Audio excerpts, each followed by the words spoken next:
play it on Xbox One. Hello and welcome to the fourth and final Forza Horizon 4 live stream from Playground Games in the UK, and this week it's spring. Each week we've been showing you a different season from the game, and now we're moving on to the fourth and final season to take a look at, but we've got so much for you coming up in the stream. We're going to be taking a look at the brand new game. It's some brand new information on the game's soundtrack, something I know a lot of you are eager to learn more about. We've also got some inside info on the audio of Forza Horizon 4, including an exclusive look at the recording of the Forza Horizon 4 cover car, the McLaren Senna. We also have a big reveal of Forza Horizon 4 brand new team-based competitive online mode, Team Adventure, which is pretty exciting. And we've also will visit the city of Edinburgh, which I'm really excited about. And for all of you watching at home, watching on Mixer, you're gonna have a chance of winning this in-game cosmetic item. Just get involved in the chat and you may have a chance of getting your hands on the code for that item in Forza Horizon 4. But you know what? I am joined by the ever-present Ralph and Ben to talk us through the game. Thank you so much. Spring, tell us about it. It's here, isn't it? Yeah, this is the fourth and final of the seasons. It's the fourth and final live stream that we're doing here from Playground. We've come all the way through the year, and spring is the season we're going to be showing today. It's radically different visually from what we showed last week in winter. You get that same sensation in game, I think, that you do in the real world when winter turns to spring and life comes back to the environment. The trees regain their leaves, the world is carpeted in beautiful flowers, and there's a fair bit of rain as well in the UK. And also, we mentioned Team Adventure, which I'm really excited about seeing. What have we got going on? Oh, so we've got an awesome head-to-head battle with two teams. Simply the Test, who are the name given to a team of guys in the studio who are representing the Test team, and then we've got. Designers, of course, yeah. Brilliant name for representing. Who do you think is going to kind of take home the crown? Technically, Simply the Test is being represented by CJ, who was the best man at my wedding. So I kind of have to back that team, really, don't I? And what about you, Ralph? So I'm obviously impartial, but I do believe that the designers will take it. I mean, this is two teams, obviously. It's a big grudge match. These guys really don't like each other. It's gonna be fun to watch. And also, I think more seriously, it's going to be great for people who have been asking throughout these streams. Show us Team Adventure. We've kind of mentioned it before. It's the brand new online PvP, like truly competitive mode that we have in the game. Obviously, you can tell from the name, it's team-based, and we're going to be showing that off and exactly how it works a little bit later on. I am excited, but first we're going to be taking a look at spring itself. So I think we should kind of get ourselves into some gameplay because let's see those changes. We've seen summer, we've seen autumn, we've seen winter, and now we get to see spring, which I'm really excited about because it's like autumn and spring are always some of my favourite seasons in the year. So because it's nice and cool, it's not too hot, unlike the baking heat we've had over the past couple of weeks. But where are we in the world? So we are actually towards the sort of north end of the Lake District, sort of on the border of what we would consider the English versus Scottish part of our map. And yeah, as you can see, Ralph already mentioned it, but it's a radically different visual to obviously the winter that we showed you last week. So all of the leaves have started to return to some of the trees. Some have sort of stayed skeletal and sort of give you that really nice difference in the silhouette interest in the world that is very specific to spring. We've also got loads more moisture sort of ambiently in the world. So it's our wettest season in Britain. That's represented in games. So you get a lot of that standing water, lots of the tumble mud that we talked about in autumn. But also the lighting model is also now updated with all the sky catchers that we got from the spring season in real life. So you get a slightly higher sun arc than you would in winter. So the days are slightly longer. You get a little bit more brightness generally to the environment. And also you get all these really lovely pops of colour. So you get all the wildflowers that start to carpet the woodland. All the trees start to explode with little blossoms. We know how much you love trees. I do love the trees. yeah. But yeah, it's a very fresh visual, and I think that's the thing for me that really typifies spring in Britain. Is that really fresh, crisp feel, and most of that comes from the excellent lighting work that the guys have done upstairs. I just noticed Andy just took his wing mirror out. It was just kind of Like, that doesn't need them going around in spring. So we have seen like the big changes of like all the seasons over the past 4 weeks. One of the biggest things I want to know is how's that going to continue to change from after the launch of the game? Yeah, that's a great question, because the last 4 weeks we've been showing kind of what the first 4 weeks, I guess, will be like when the game launches later this year. Everyone in the community will be taken through these seasons sequentially, just like in real life. But I think, and we mentioned this at E3, our commitment, I think, from this team to the people who are going to play the game is that the changes don't stop there. It's not just the 4 seasons will change in the ways we've seen over the last couple of weeks. The game is going to keep changing after launch as we continue to support it, as we continue to create new content for it, create new features for it, add stuff to the game. And really, the point behind the seasons, their transitions, the timing, that weekly cadence of seasons post-launch, is so that we can continue to deliver amazing stuff to this game. Some stuff that we have planned, some stuff I think that will come from feedback from the community. Post-launch, and not just for months, but I think for years after this game ships. Yeah, like, which is really exciting as well. It's kind of like getting community feedback and seeing what they want as well. Which is why as well, if you're watching on Mixer, remember, get involved, ask any questions you have for Ralph or Ben about Spring or anything to do with Forza Horizon 4. We can answer them right here and now. But also, last week we took a look at the winter map. And I know we also have the spring map, which is going to go out on the Forza Motorsport social channels. So it's at Forza Motorsport and also at Forza Motorsport official on Instagram. So worth looking at here, I think. I don't think we've shown the forest just yet. If Andy keeps driving and maybe goes a little bit off the track, I think there's probably an interesting thing.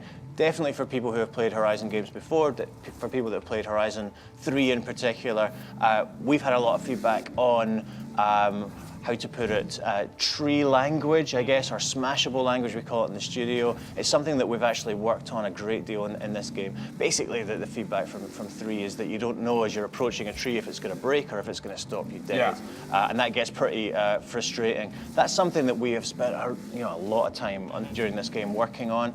We've worked on a system whereby hopefully, and I think you can probably see it here, the thickness of trees is very clear as you're driving, even through a thick forest like this one, so that you always have a pretty good confidence level as to what's going to break when your car hits it and what's actually going to kind of break your car when you hit it. And as a result, and I'm going to challenge Andy to prove me right now, which might be a mistake, it's actually much easier to drive through wooded areas, even through dense forests like this, if you compare it maybe to the rainforest from Forza Horizon 3, which was a pretty perilous place to try and drive through. I think most people ended up just taking the roads through it.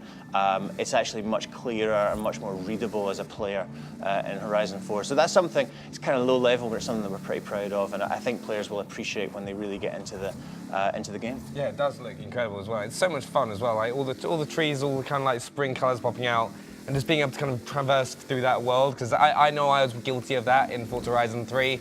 Every time going through a rainforest, I just hit a tree dead, hit my rewind as much as possible and try and find that perfect route through. So quite excited to try this out. But what else can people pick up with Spring, Ben? With Spring, well, so I kind of already talked a lot about what. All the colour. I saw the snowy mountain peaks in the distance. Well, that's true, yeah. So actually, you do get a bit of residual snow that sort of it recedes back up into the very peaks of the highest areas of the map. So you still get areas where there's a little bit of snow happening here and there.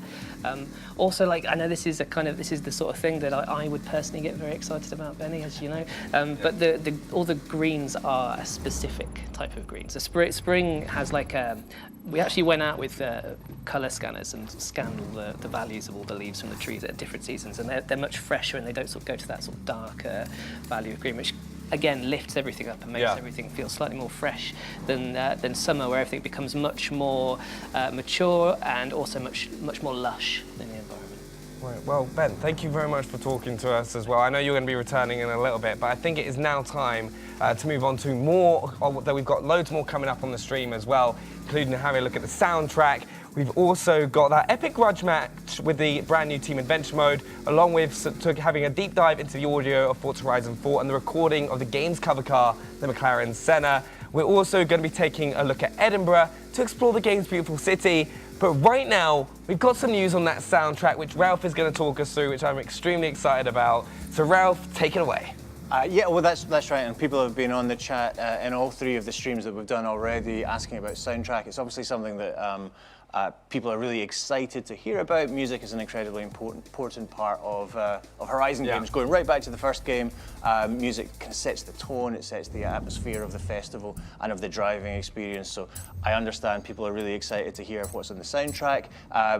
I'm gonna disappoint people by not revealing very much about the soundtrack. The music that's in it, that's still a couple of months away. That's something that runs right the way up till the game ships. But what we can do today is talk a little bit more about some of the radio stations that will be appearing in the game, which is great. I think we've got a bit of a graphic that we can stick up to show you the 6 radio stations within the game, and I can talk to each of them a little bit and tell you in particular who the DJs are going to be in these stations. So Horizon Block Party was made its debut in Forza Horizon 3. It's kind of our party hip-hop station.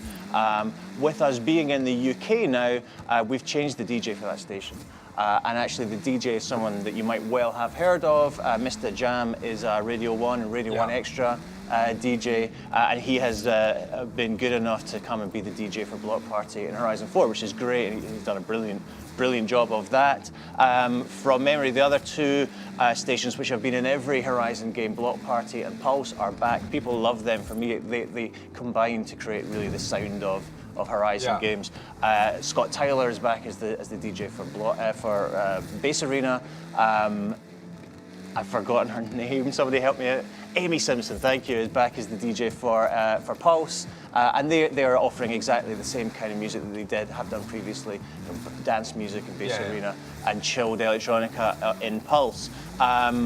What else? We've got Timeless FM has come back as well, including the Australian DJ Don Thompson has emigrated from Australia to stay in touch with the Horizon Festival. And an old favourite that skipped a game actually, Horizon XS. Is back. So that is our rock station this time. That's where you're going to get your big riffs. And we have a new DJ entirely, a guy called Malk, who is the DJ for that station. And then the final one that I wanted to mention, and it's particularly appropriate because I think you can hear the music playing in the background, is a record label that we've worked with for a couple of games now. They're really good friends of ours. Hospital Records return for Horizon 4. And I think they're even more involved with the game this time.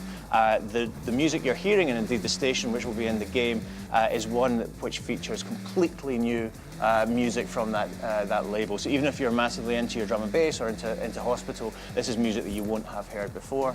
And if you remember at E3, that demo we showed, the soundtrack to that was entirely soundtracked by Fred V and Graphics, an artist on that label. They came into the studio, we worked with them to soundtrack and craft the musical experience of that demo, and that will be the opening 10 minutes of the game. It's pretty exciting as well, because it's one of the things that I've always loved about Forza Horizon games is the music and kind of just spending time just going along like the road, like main roads, and just kind of enjoying it.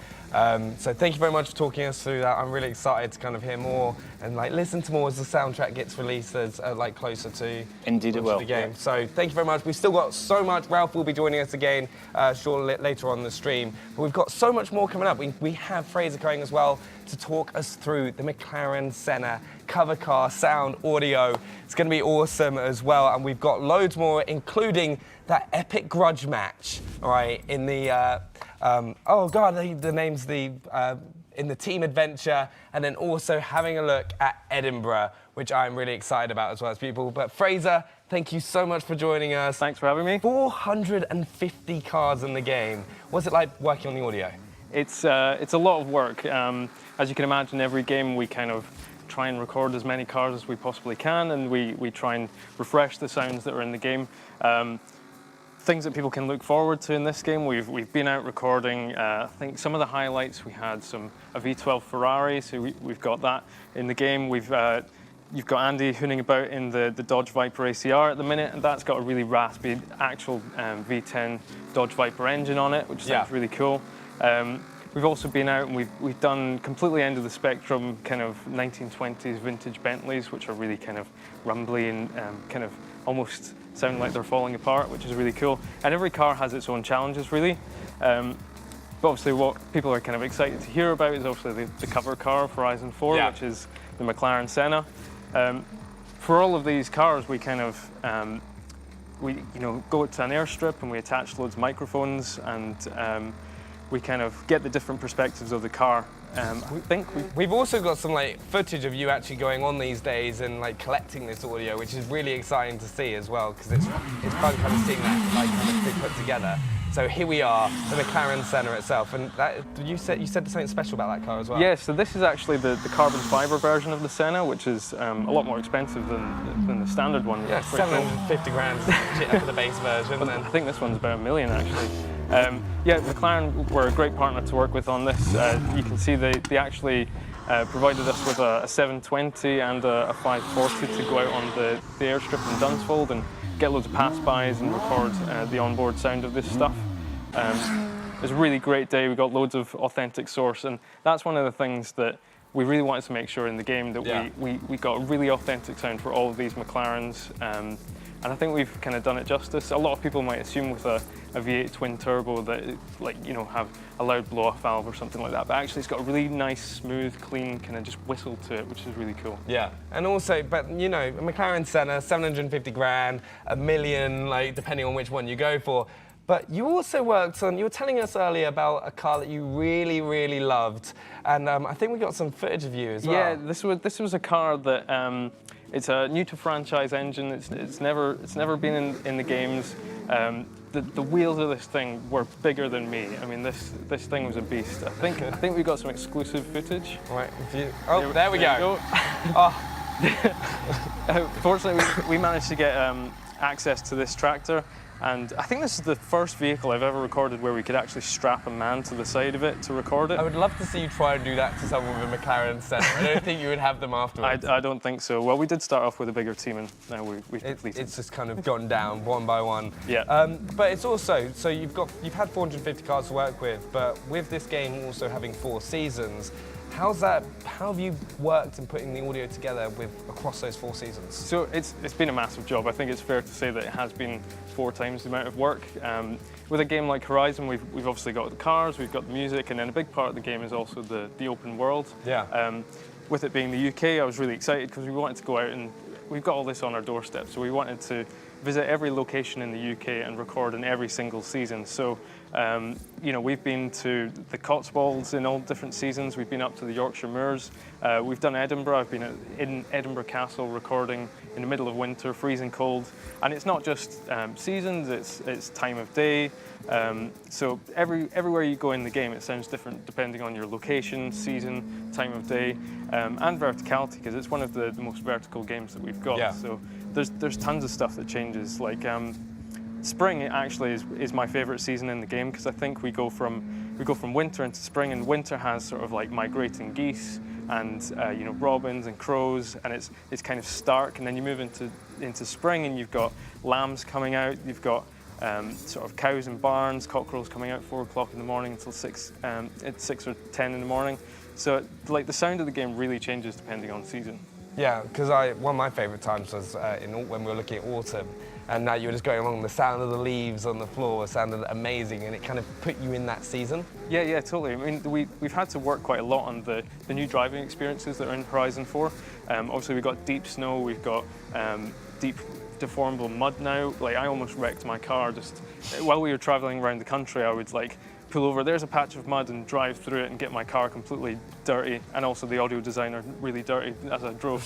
What, he just stood there with a microphone? He stood there with a microphone, it just splashed all over just him. Like covered in mud. It's like, all right, we got it, great, move on. Yep. It must be so much fun though, because from the small amount of time that I've had hands on the game, the audio sounds exceptional. So thank you very much for spending time and talking us through it. Can't wait to see more as well. But we have got so much more coming from the stream. Big thank you to Fraser as well for talking us through the audio. Love the tractor and the McLaren Senna. But we have so much more, including that epic grudge match, which I am so excited to see on Team Adventure. We're also going to be taking a look at Edinburgh. And remember, we're going to be taking questions from you guys as well. So if you've got any questions, get them in the chat so that at the end, Ben and Ralph can come through as well. And if you've got anything about Team Adventures, we're seeing stuff, because we're going to be joined by Matt and AJ as well to kind of be going through everything. But kind of thank you very much for joining us, right? We are now here at the Epic Grudge match. Right, first of all, though, tell us a little bit about Team Adventure. All right, so Team Adventure is kind of a natural evolution of online adventure from Forza Horizon 3. So two of the big differences are going to be, well, firstly, it's team-based, as you can tell by the name.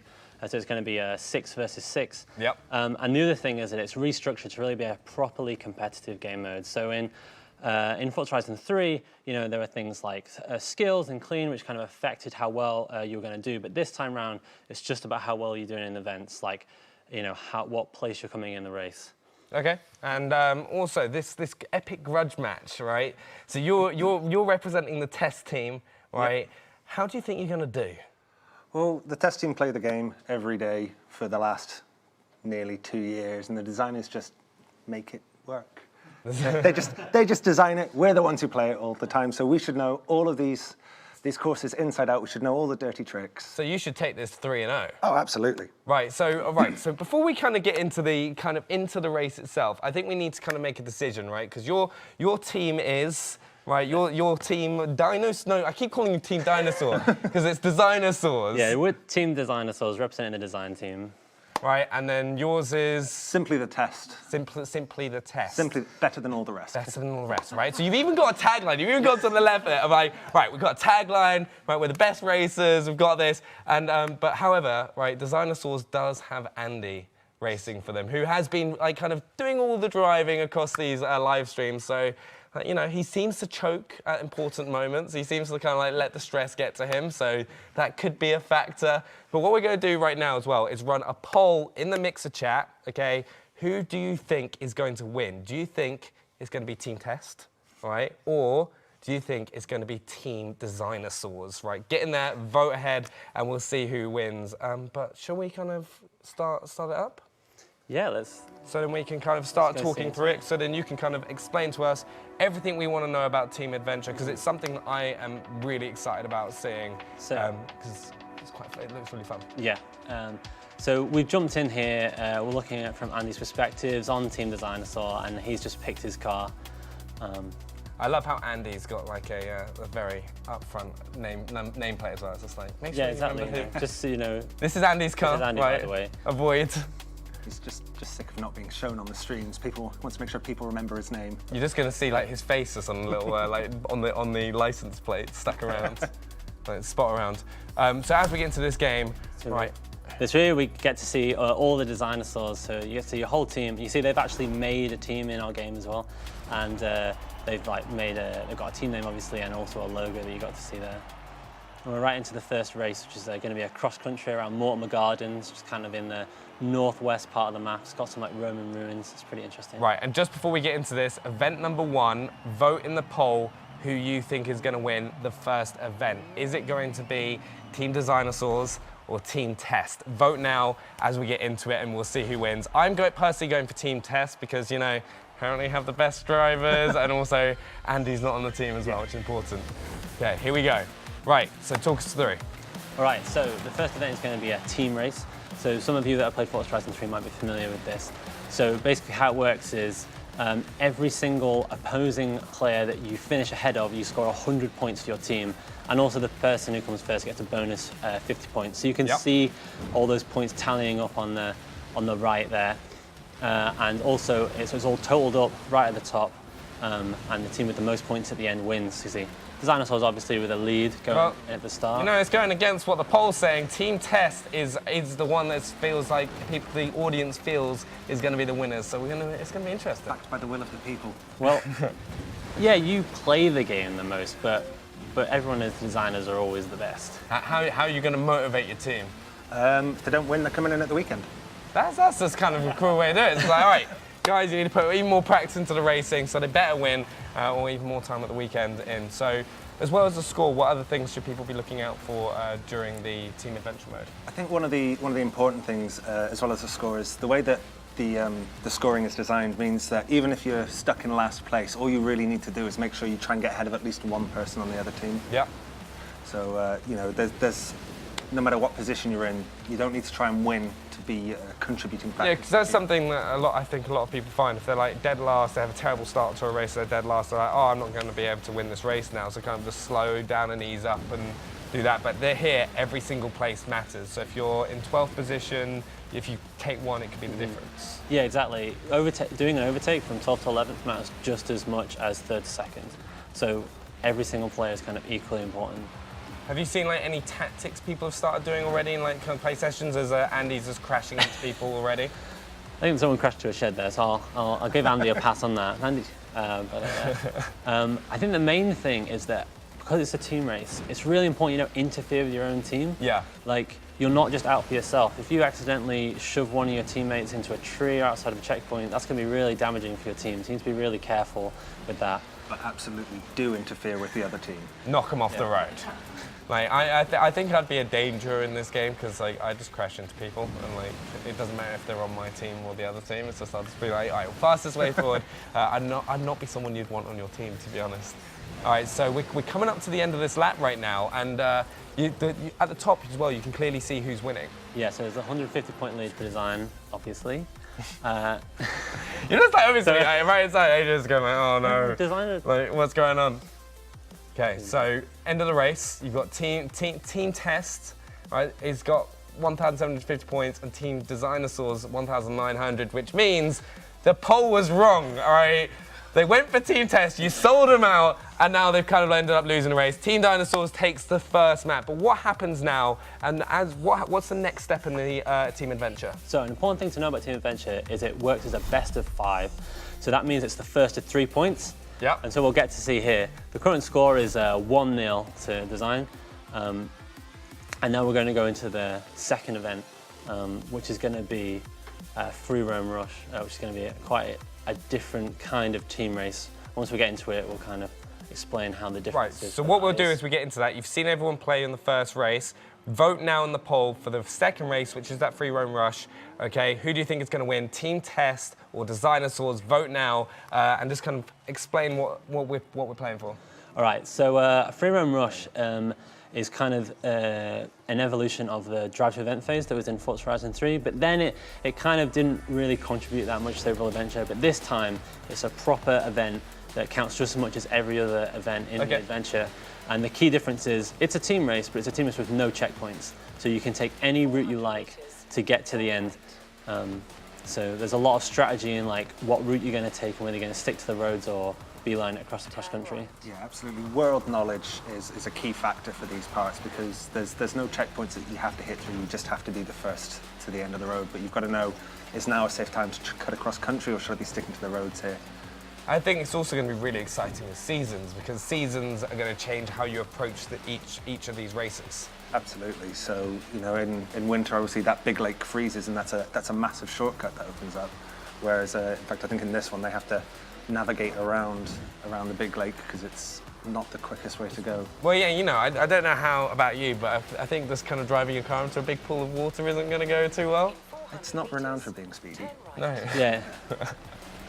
All right, so what's going on now? So this is the first time they're kind of going across country. So you can see there was the road was actually really slow in that case. So everyone just cut straight across the landscape and taking that shortcut to get ahead, which can lead to some interesting jumps, but it's all in good fun. And we also saw those destructible trees just kind of like bouncing around, just like flying across the sky. Who is winning right here? It's actually Dinosaurs are winning this one, aren't they? No, this Team Test is winning. So, Yes, the blue team, no, Team you've Test is taken it, actually yeah. just by 50 points. So it's You were behind Nice. though. Like you were like you're kind of pulling it ahead, and that Team Test is actually starting to rack up as you just get crashed into. yeah, that was Dinosaurs taking their own teammates out there, literally not listening to what Matt said to avoid doing. after this, I'm going upstairs. Right. That was close. And Andy just kind of had that decision of does he go right and then just kind of followed the Dinosaur straight across the side. Yeah, it's managed to gain a bit of time there by taking that shortcut. Which is not what we want really, because I am Team Test. All right, so it's working out. We're still in the lead. So, Okay. I find I as a think- spectator, I'm just also getting as well as like looking at the wall, I'm just keep getting drawn to that top right corner where you can kind of see each team's score, which is just constantly going up and down like a ping pong. Yeah, like Free Roam Rush is so variable. Like it's so easy to just make one mistake, crash into a tree, accidentally end up in the middle of the lake. Easier said, happens more than you think, and you can lose so many positions. Or sometimes that shortcut that you take that leaves you in 12th for ages, all of a sudden you're just cut out ahead of the pack. Can you use rewind in the free-run match, or is it kind of like a... Yes, you can. We've actually made kind of a new version of Rewind that works in online races that just immediately pushes you backwards and no one else. So that's if you hit a tree, you can actually recover from it a bit easier now. That's awesome. Okay, here we go. And we're now coming up to the third race. It is... Which team has won this? Team Test has won the rush, which means it's 1-1, right? It's just what we want, okay? It's kind of keeps tension going. By a significant margin compared to last year. It was a charity win. We don't want it to be 3-0. People want to see more. We lulled you into a false sense of security. False sense of security, come back. You did sell everyone, so you had the best drivers. Yep. But we're now coming up into Survival, which is a brand new mode for Forza Horizon 4. Yeah, exactly. So, once again, Team Test, right, was voted to win the last race. So the audience was right. The audience has got one right, one wrong so far. So this survival race coming up, once again, there will be a poll in the chat. Who do you think is going to win to take the 2-1 lead? Get involved. But what is survival? All right, so this is an anything goes to adventure, which means it's a mixture of racing and playground games. And we're playing a brand new playground game here that nobody's seen before, which is called Survival. And so what Survival is it puts one team becomes a zombie team and another team becomes the team of survivors. So you can see the zombie team are the green players and the surviving team are the purple players on the leaderboard. The goal of the zombie teams is to hit all the survivors and infect them all at the same time as quickly as they possibly can. Which is going to create a lot of carnage as well. So you've got a time limit on the bottom right-hand corner, which is 4 minutes per round? Exactly, yeah. So they've got 4 minutes to try and do it. It's not very often that a team manages to last 4 minutes, but, you know, maybe design will manage to do that. You sound optimistic. You're like, Yeah. maybe we'll do it. Exactly, yeah. And so you can see on the leaderboard now, a couple of the survivors have gone orange, which means they're becoming infected. But the twist is they can actually get healed by crashing into their allies. Is that what we just saw on screen there, where Andy hit into his car? Absolutely right. Right, so what else have we got going on at the moment? So you can see on the right who's infected, who's alive. Yes, I think that's one of the key things. You've just seen now that we've dropped from the design team having 3 infected people to having no infected people, and that's one of the big sort of changes in this mode from the solo version of Infected, in that the game can change from being nearly lost to you being back in full form, going for that sort of 4 minute timeout. Yeah. So you can have a huge swing of events. Like you could kind of have this moment. I think that's going to be a really exciting thing as a player as well, which kind of makes you want to hop on and play it. Is that you know that you could be the last person alive, and you could just do this epic comeback and bring your friends back in. It's like you can you remember Stuck in the Mud at primary school? It's a lot like that. Yeah. It's kind of all you need is the mud as well. Yeah, so I mean, that's another good example. We were down to just one survivor on the design team, and the testers let him get away. You're dropping. Yeah, and they all healed each other back up. This mode really is not over until it's over, which just makes it super exciting. And a team is just never out of the running. One of the fun things about this as well is that if you're starting on the zombie team, you're not there trying to build up that sort of pack of people as you were in solo Infected. Yeah. Where at the beginning of it could sometimes feel a little bit slow. This time you're starting with this huge group of zombies just absolutely chasing after the whole team all at once, and it just feels a lot more fun straight from the get-go. You're right at the really intense part of the action. So we're just going down to Mike is the last survivor to kind of tag in. There's 1 minute 30 left. Can he do something special? Heal any allies? He's getting chased by 200 people. It's everyone's just clashing into each other. Is he going to be able to do it? No. No. Right, so you know what? That was a decent time though. 2 minutes 30? Yeah, I think they survived for about 2:30, so yeah, it's pretty good. One of the super cool things is when there's only one person left, every single player is gunning for that player, so they want to get healed or get them. You just have a Super massive panic attack. You look in your wing mirror and just see 11 cars just chasing you down the motorway. Just be all right, move. So we've got our next round now, right, which is... So now we swap over. So the team with the zombies before, and now the survivors and vice versa. So now we're going to watch from Andy's perspective, who's now a zombie.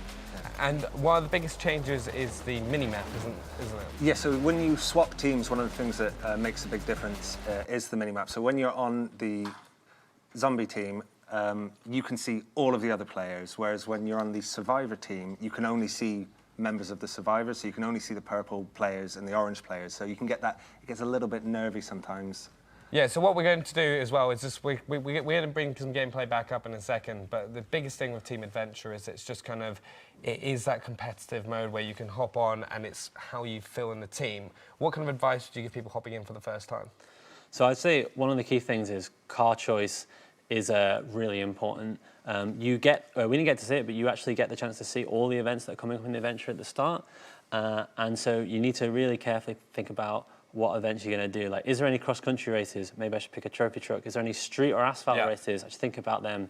And if you know the map really well, you might be able to figure out where the rushes go and plan accordingly. Yeah, and you can also then, as well, you want to take into account the seasons too. So yes, it's a lot of cross-country events, but you want to make sure you've got the one that you've kind of tuned or tweaked to be really good on the snow and the ice.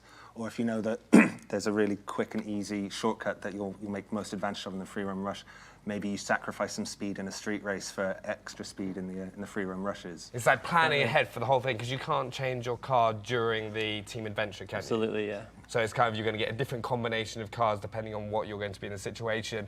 Also, just a quick reminder for everyone watching at home, we are doing a cosmetic giveaway. We will be kind of getting back into the gameplay just in a second. But if you're watching over on Mixer, you have a chance of winning an in-game cosmetic. So get involved in the chat, ask some questions, let us know what you think. And we're going to get into that second round of the zombie survival. So you need to catch up. Yeah. Right. So yeah, we managed to get back into it. So the design team is now playing the zombies, we're watching from Andy's perspective. They just need to get them as fast as possible. The time limit is set to the amount of time that the first team took, that's 2:30. And so they just, if the zombie team manages to get them all before the time is out, then the designers team's going to win. Yeah, so at this point, the test team doesn't have to survive the full 4 minutes. We just have to survive longer than it took for us to hunt down all of the designers, which I'm sure they will. You've got a good chance as well, and we did mention the minimap earlier, but can we kind of talk that through now that we can see it properly on the top left? Yeah, sure. So as I was saying, as a zombies, you can see from Andy's point of view, he can see all of the other players on the minimap. You can see his teammates in green, the other zombies, and you can see all the survivors in purple and orange. Yep. Whereas when he was on the survivors team, he could only see his survival teammates, which you it adds a layer of tension because you can't see where the zombies are. You just see your teammates flicking from purple to orange as they get picked off. I think communication is going to be a big one as well, because I keep seeing everyone using the commands as well, just to kind of help each other out and kind of keep that movement away. Or sometimes say boop.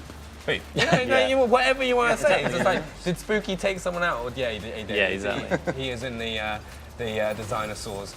So it's getting close. There's a minute left. You've got Tess is down to 2 people at the moment.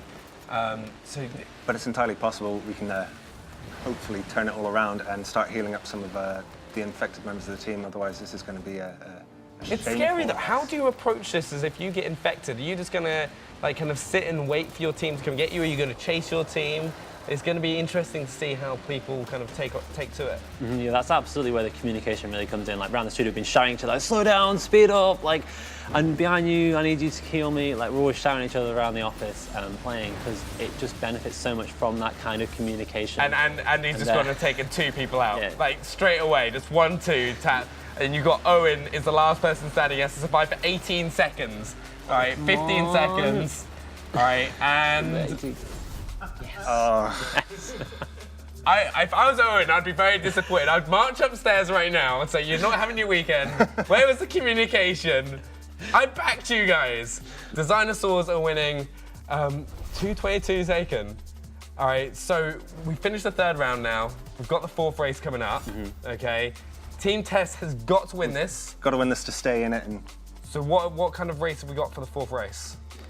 So this is another free run rush event. So between each of the sort of circuit or point-to-point sort of traditional events, you'll always have a free run rush, which is the race to get to the start line, basically. Okay. So for those of you who are watching, you can vote in the Mixer poll right now. Who do you think is going to win? It is currently 2-1 to the dinosaurs. And that makes it 2-1 as well to the non-chat, because the chat had been backing Tess every single time, right? And the dinosaurs are pulling it off, okay? You oversold Team Test. Right, but you know what? They smashed the last they smashed this last time, so they could do it this time. Okay, I'm not feeling confident now. I feel like I backed the wrong horse. Yeah, Team Design didn't win the last run rush, but I think that was just a fluke. I think. So one of the big things as well, when we saw just at the start of the race there, what determines the lineup? So the lineup is just based on the endpoint of the previous event, and it kind of interlaces the team just to keep it fair. So like blue, red, Yeah, okay. and everyone gets set off facing towards the direction that they need to head. This is also this is where if you're playing at home, you're going to start getting stressed out. Oh my god! Like, and that was just like, how has Andy actually pulled that off and not just crashed into a tree? Because that was definitely a tree that would stop your car. Also, we've got some different questions. We've got some questions coming in from the audience right now. Matt Ignat says, how many different types of adventures are there? So there's 3 kinds. So there's racing, if you just want to do racing. There's games, if you just want to do games. But what we're doing is anything goes, where it's a mixture of the two.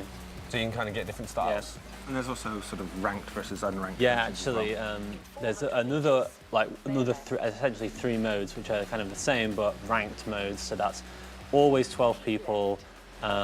You get skill-based matchmaking. We've got skill-based leagues for those, and special rewards for people that manage to climb up the league. So I'm really excited for people to get stuck in with that. I'm quite excited for that. Anytime I hear anything like competitive and ranked, I'm just like, okay, all right, I'm in, I'm involved. Especially in something like this, because I think this is so different and so exciting, because it is that kind of best of 5 kind of round, so you can have those big moments and those comebacks, which are really exciting when you're playing with a group of your friends as well. It is close right now. Actually, I'm saying it's close. The dinosaurs are pulling away from it. Up until about 5 seconds ago, Tester in the lead. Like, that's what I said. As I said, all right, it's close. Oh wait, it's just swung the whole way the other way. It's now gone test. It's like kind of left or right. It's like who comes up with the best shortcut. Yeah, that's the thing with Freedom Rush is the different shortcuts can pay off or sabotage you at different moments. So it's really hard to tell who is winning until right near the end. But it seems like the dinosaurs have got a nice lead, so doing pretty good. You're doing quite well. It's because Murtag has just kind of got that locked up right now. It's the middle of the park. It shows how important it is. It's not just who's winning, because like you've got Chappie and Tanya getting 1,000 points for you combined, and then Murtag has got 650, and it's just that kind of mid-section where you've got all the players at the bottom of the team test. Yeah, absolutely. So this is what we were saying. Like, it's really important just for 1 or 2 of the back-ended test team to overtake and gain that extra 100 points just by taking over 1 extra person. If I was Tanya, I'd be knocking Murtag off the road right there. I'd be like kind of getting a little swipe. Right, this is close, 75% of the way, and this is, do we go to a map 5 or do we stay on, is it a 3-1 finish? Right, let us know in the chat quickly. We don't have time for a poll, but who do you think? No. Just don't hit a tree. What do you mean don't hit a tree? Well, you're back in the dinosaurs. Yeah, well, I'm just like, hit a tree. He just nearly went. I think if that went for a few seconds longer, that'd have been over. But that is a 3-1 finish. Right, to be fair, Team Test smashed the first one, and then in this free roam rush, you got actually beaten worse than the other one. Yeah. You can't beat the people that designed the game, I'm just saying. But it's unlucky. But that is Team Adventure. It's something that people are going to get their hands on from day 1. Yeah, absolutely, yeah. I'm super excited for everyone to play it. I think that you guys are really going to like it. I know you guys have been asking for a mode just like this, and I really hope that we've delivered on what you guys want. I'm really excited. Thank you so much for coming and talking to us as well and showing it for the first time. Cannot wait to get my hands on it and try it myself. Survival especially. I think I'm just going to be hooked. But guys, we've got so much more coming up on the stream. Big thank you for joining us and talking us through Team Adventure. But we're now going to be rejoined by Ben and Ralph as well to have a look at the wonderful, wonderful Edinburgh, which is going to be pretty exciting to see because it's the first city that we're going to be seeing in Britain. So Ralph, Ben, thank you for coming back as well. Hi. Who did you have backed? Like I said earlier, the dinosaurs, who I believe won. They did. You know, like we're just. It's pretty exciting stuff, isn't it? Let's just move sweetly on, right? We were wrong. Andy's just come back with a big grin on his face as well. It's like yes, we won. But Edinburgh. Shall we? How are we going to get to Edinburgh? We're going to drive, Benny. We're going Really? We're not going to fly? We're going to drive right the way to Edinburgh, yeah. We thought we'd save this for last, just out of badness, I think, actually, because people have been really excited about seeing it through these streams, and it is really cool. It's a super cool city. I think it's the best city we've done in a Horizon game. This isn't actually. I don't think we've shown this in the streams before. That's Banbury Castle, isn't it? Yeah. We're at the coast actually again, which I don't think we've actually seen, but there you go. So that's Banbury Castle. There's a big old British beach over there to the right. It's actually another gameplay arena. It is. Yeah. It is, and if we drive up, this is sort of the east coast of the world that we've built. Eventually, we will get to Edinburgh, and it's probably worth mentioning just like why we have cities in Horizon. We didn't have any cities. We had a biggish town in one, but it really Main town. Main town was what it was called. Yeah. Only town. It was the main town. Yeah. But from 2 we had Nice in the south of France. Obviously in Horizon 3 we had Surfers Paradise, and I think it's a really important component to a Horizon world now. I know a lot of people really love the experience of driving in a city. It gives you quite a different style of gameplay from what Horizon's predominantly about the thrill of the open road. That's what we always kind of set out to achieve. But certainly there's a really cool gameplay when you're driving around a city, particularly a city you recognise. And Edinburgh certainly for us ticks those boxes, and it's really cool to have it in the game. I think also while we're driving up, because I know that it's been one of the biggest questions as well, is why not London? I'm a Londoner, so I'm like, why not London?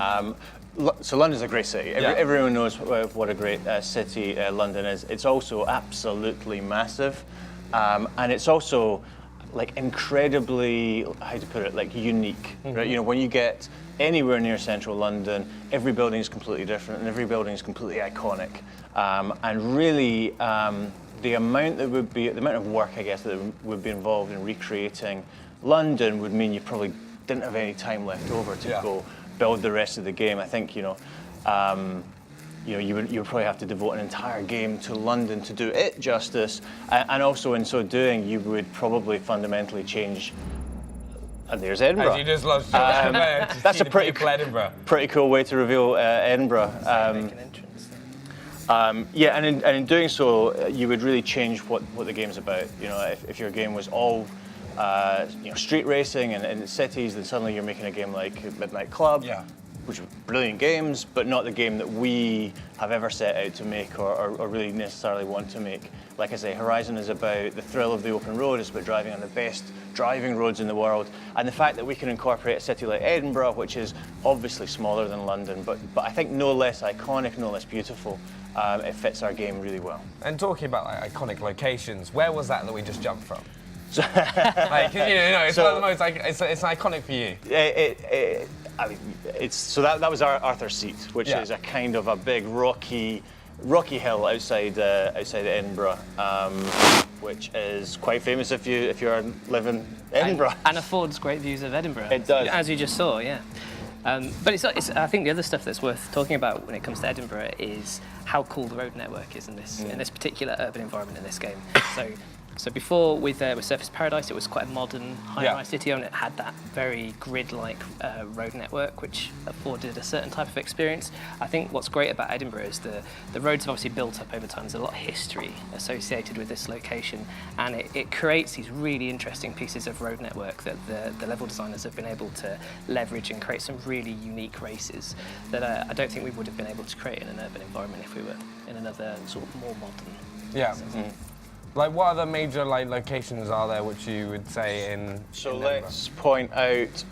So that's the Scott Monument. So we're on Princess Street, which is the main thoroughfare in Edinburgh. The street. It's the main street in Edinburgh, and obviously it has many famous buildings on it. Not least of which is obviously the castle, which is just over there. Andy's driving away from it now, which is. Useful, but he's taken the scenic route. He is. Taking this nice loop. While we're doing this route, we've actually also got a question from the chat as well, from Timberwolf. Is it true there are businesses you can use to make money, or is it just another fake rumour? Especially as we're going up to Edinburgh Castle, which costs a lot of money. It does cost a lot of money, and actually we revealed the answer to that question just a couple of minutes ago, I think, when we drove past. One of the Horizon stories which involves a player business, so that is not a fake rumour. You can. It's not fake news. It's not fake news. It's real news. Part of as part of some of the Horizon stories. To get into and play those stories, you have to go by a business, and the one that we just passed is called World's Fastest Rentals, which involves you buying I believe, a supercar rental business. Is that which is obviously to allow you to go drive supercars for fun, which is kind of the point of Horizon games. And once you bought that business, and as you progress that Horizon story, you will earn money from that business, and you will see that come into your account every time you log on.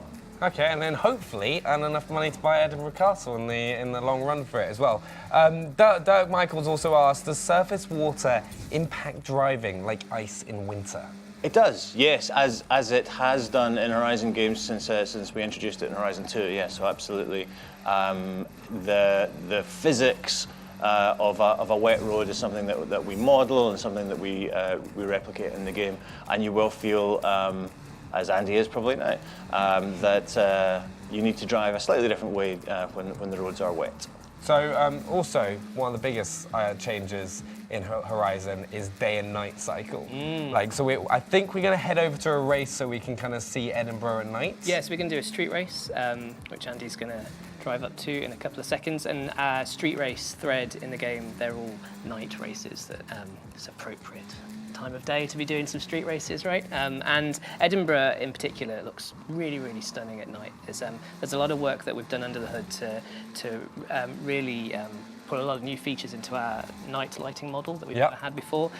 So we're really, really proud of it, which is why we're going to be showing off in a couple of seconds. So I think Andy's just come around this corner here where the event start is, just down here. Here we go. So yeah, so we did show you a little bit of night in last week's stream. Yeah. But obviously Andy failing to hit a bonus board time and time again was probably not the best. I think they mentioned that in the chat. Yeah, that was. It's your time to redeem yourself. It's redemption. I thought it was only fair to show everybody what night looks like when that's not happening, and also in Edinburgh where we've got lots of really cool things going on. So as I said on the previous stream, we've got true shadow casting lights now from the car and the environment, which is a feature for the Xbox One X. We've also got all of that stuff rendering it into the car bodies and reflecting off all the materials in better ways than we've ever been able to before. So you'll see all those pings coming off the metalwork. We've also got these really cool flares, which are a nice sort of, they're obviously our checkpoints for the race, but they also demo some of the cool lighting features that are going on off of those as well. And as you can see, Edinburgh itself is just a super cool place at night. So all the shop lights have turned on, all the street lights, all of the uplighting on all the sort of major monuments, which is a real feature of Edinburgh. So one of the things you'll always see if you Google Edinburgh on sort of Google search is all the cool uplit castles and monuments and things. So that's something that our lighting artists have been able to have real fun with this time around. It makes you really want to go and visit Edinburgh. I'm just kind of noticing that because it's a city I've never been to, and it just looks absolutely stunning. Yeah, it is a beautiful place. You should totally go. I will. It'll be next on my trip. We've also got another question from the chat where Beardia Bread asks, "What's the most common weather?" To be fair, I think we've really tried really hard to curate a nice balanced experience for everybody. So we've tried to make sure you get a bit of everything.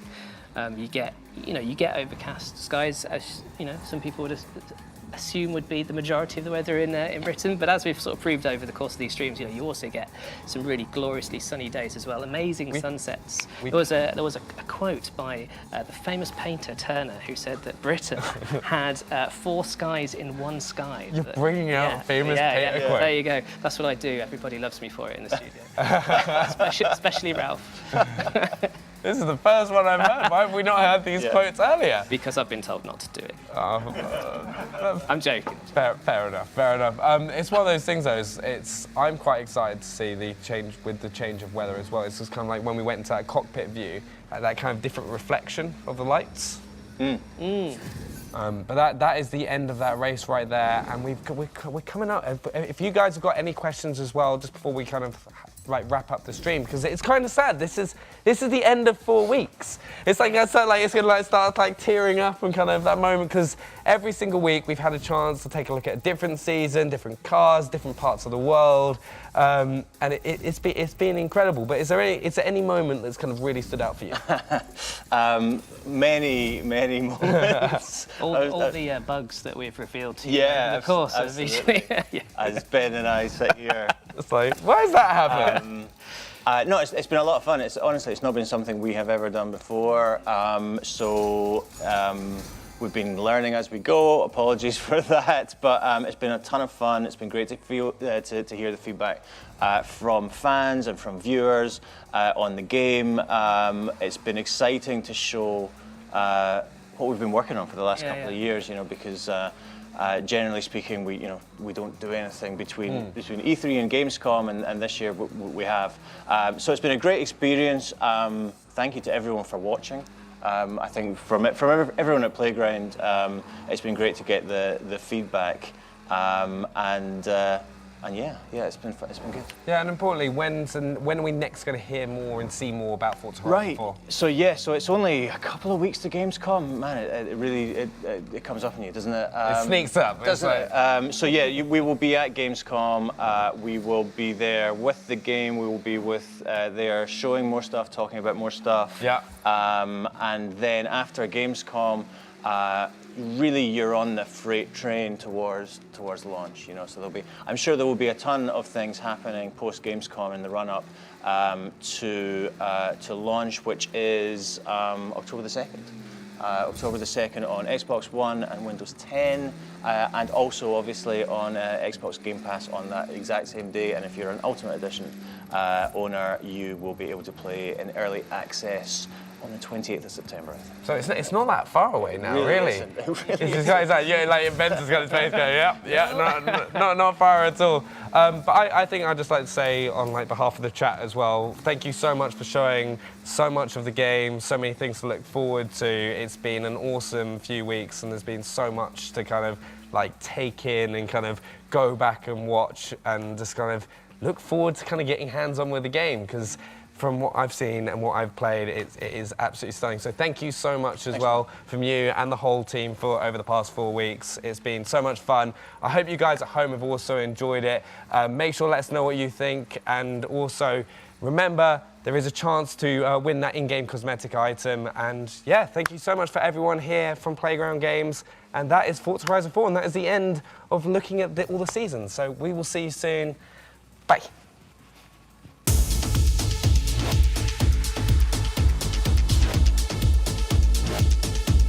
What's up, guys, and welcome to the Forza Horizon 4 live stream from Playground Games. I am joined by Ralph. It felt like now is the time that we should start showing them more of this enormous game. Ben, I know you love the trees. Oh, I do. We spent a lot of time completely overhauling all of the rendering work that we put into our foliage. So all of our foliage shaders now do some really cool things, like they model the transmission of light through leaves, they model the specular across individual leaves.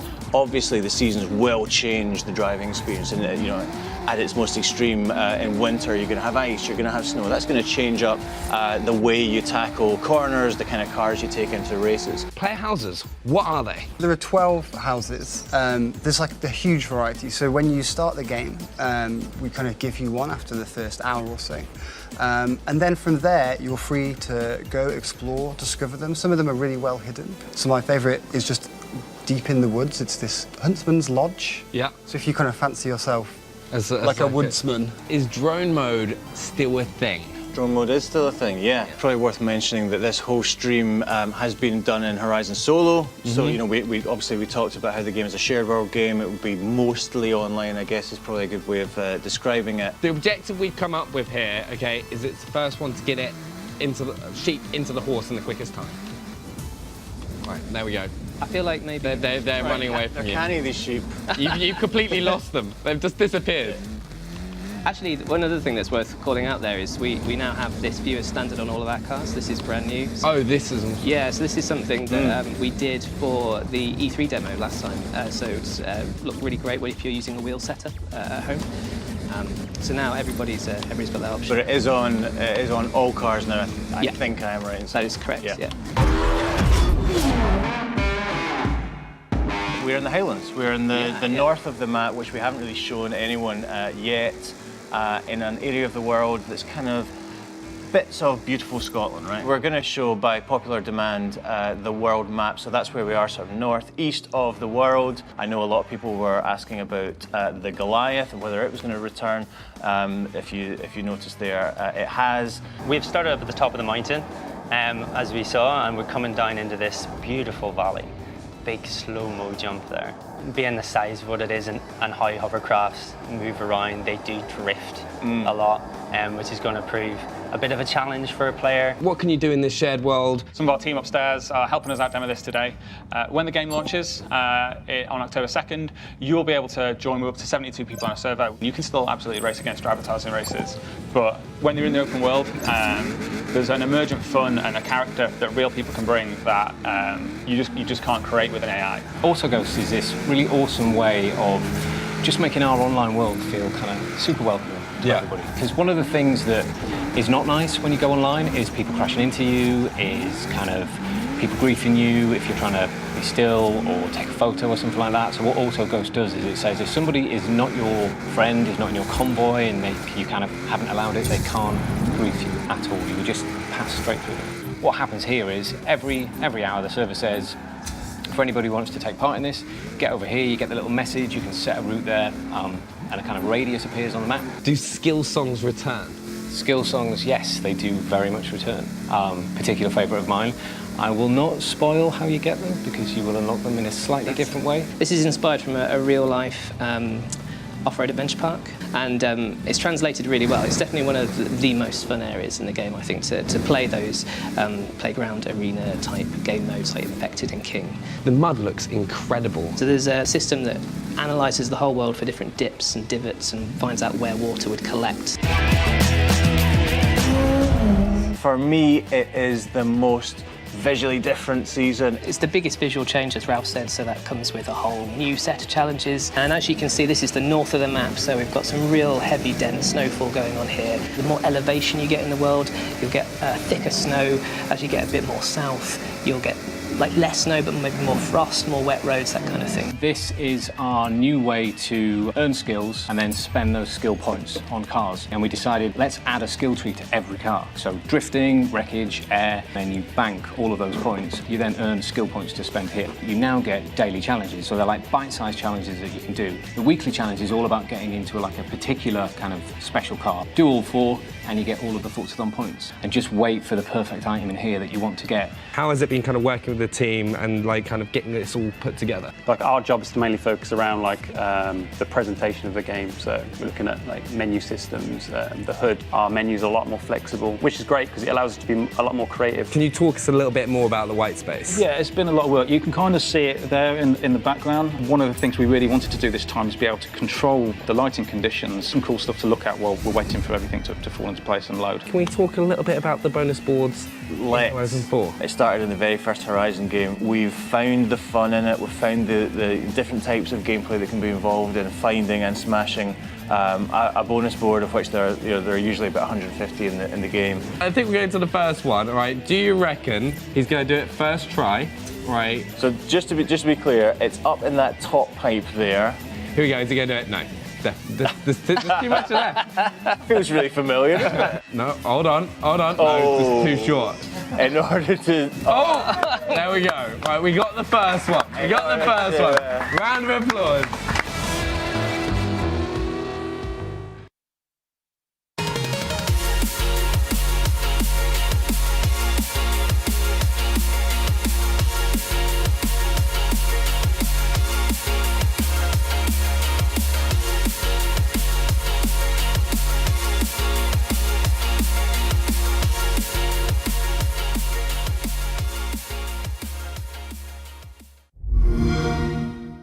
Play it on Xbox One.